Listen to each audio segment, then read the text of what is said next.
पुरानी दिल्ली की एक तंग गली में राकेश का छोटा सा घर था। घर पुराना था, दीवारों पर हल्की दरारें थी और रसोई इतनी छोटी थी कि एक समय में बस एक ही इंसान आराम से खड़ा हो सकता था। लेकिन किस्मत को कुछ और ही मंजूर था। उस घर में दो काम वालियां काम करती थी। पहली थी शांता, उम्र करीब 40 साल, चेहरे पर सख्ती और हाथों में तेजी। वह सालों से घरों में काम कर रही थी और अपने काम पर उसे बहुत गर्व था। दूसरी थी गुड़िया, उम्र मुश्किल से 22 साल, आंखों में चमक, चेहरे पर मासूम मुस्कान, लेकिन काम में थोड़ी धीमी और नई। शुरुआत में दोनों अलग अलग समय पर आती थी, इसलिए सब ठीक चलता। लेकिन एक दिन सासू माँ ने खर्च बचाने के लिए दोनों का समय एक कर दिया। अब दोनों को एक ही समय में उसी छोटी सी रसोई में काम करना था। पहले दिन से ही टकराव शुरू हो गया। तू जरा हट ना, मुझे आटा गूंदना है, शांता ने तीखे स्वर में कहा। दीदी मैं बस सब्जी काट रही हूँ, गुड़िया ने धीरे से जवाब दिया। बस बस मत कर, तेरे बस का काम नहीं है जल्दी करना, शांता झल्ला उठी। गुड़िया चुप हो गई, लेकिन उसके चेहरे की मुस्कान हल्की पड़ गई। दिन गुजरते गए, लेकिन दोनों के बीच दूरी बढ़ती गई। कभी नमक ज्यादा हो जाता, कभी रोटी जल जाती। सासू माँ हर दिन परेशान रहने लगी। दो लोग हो फिर भी काम ठीक से नहीं होता, वो गुस्से में कहती।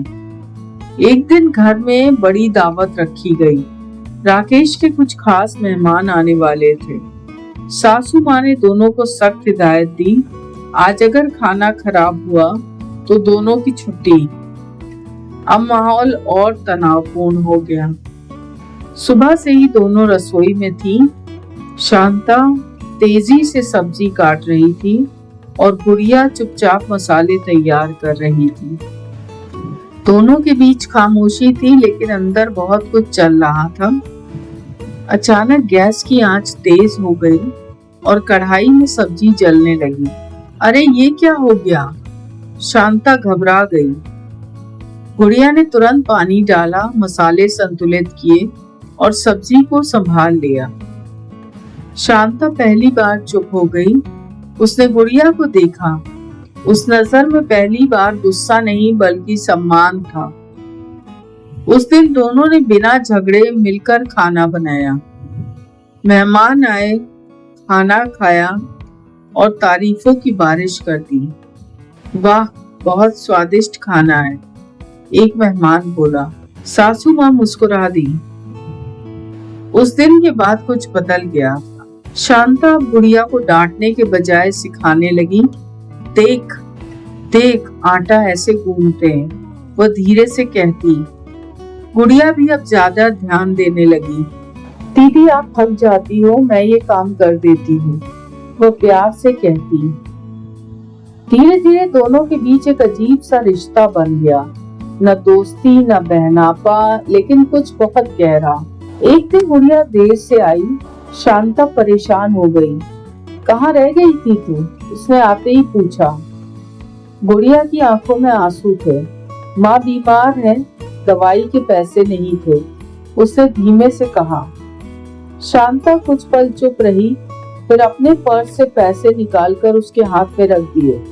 ये ले और कल से चिंता मत करना। गुड़िया हैरान रह गई। उस दिन पहली बार उसने शांता को दीदी कहा। समय बीतता गया।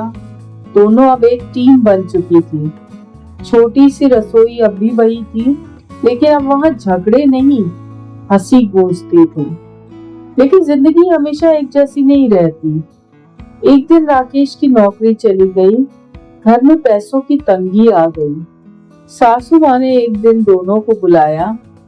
बेटा, अब हम दोनों को नहीं रख सकते, एक को ही रखना पड़ेगा। ये सुनकर दोनों चुप हो गए। कुछ पल बाद गुड़िया बोली, माँ जी आप शांता दीदी को रख लीजिए, इन्हें ज्यादा जरूरत है। शांता तुरंत बोली, नहीं, गुड़िया रहेगी, इसे काम की जरूरत है। दोनों एक दूसरे के लिए लड़ने लगे, लेकिन इस बार लड़ाई में प्यार था। सासू माँ की आंखों में आंसू आ गए। तुम दोनों ही रहोगी, उन्होंने कहा। पैसे कम हैं, लेकिन दिल छोटे नहीं हैं। उस दिन सबको समझ आ गया, छोटी सी रसोई में सिर्फ खाना नहीं बनता, रिश्ते भी बनते हैं। कुछ महीनों बाद हालात धीरे धीरे सुधरने लगे। राकेश को नई नौकरी मिल गई, घर में फिर से खुशहाली आने लगी। लेकिन अब सबसे बड़ा बदलाव उस छोटी सी रसोई में था। वहां अब सिर्फ काम नहीं होता था, वहां कहानियां बनती थी। एक दिन गुड़िया बोली, दीदी अगर हम अपना छोटा सा टिफिन सर्विस शुरू करें तो? शांता ने पहले हंसकर टाल दिया, लेकिन फिर सोच में पड़ गई। क्यों नहीं, उसने कहा। दोनों ने मिलकर घर के कोने से छोटा सा काम शुरू किया। शुरुआत में बस 2-3 ऑर्डर मिले, लेकिन खाना इतना स्वादिष्ट था कि धीरे धीरे उनके ग्राहक बढ़ने लगे। अब वही छोटी सी रसोई उनका सपना बन चुकी थी। सुबह से रात तक दोनों मेहनत करती, लेकिन अब थकान नहीं, संतोष होता था। कुछ ही महीनों में उनकी टिफिन सर्विस पूरे इलाके में मशहूर हो गई। एक दिन वही मेहमान जो पहले राकेश के घर आए थे, फिर से आए। इस बार उन्होंने कहा, हमने आपका टिफिन सर्विस ट्राई किया, कमाल है। शांता और गुड़िया एक दूसरे को देखकर मुस्कुरा दी। जिस रसोई में कभी झगड़े होते थे, वहां अब सपने पूरे हो रहे थे। और उस दिन शांता ने धीरे से कहा, अगर तू नहीं होती तो ये सब कभी नहीं होता। गुड़िया ने हंसते हुए जवाब दिया, दीदी छोटी सी रसोई थी पर दिल बड़े थे।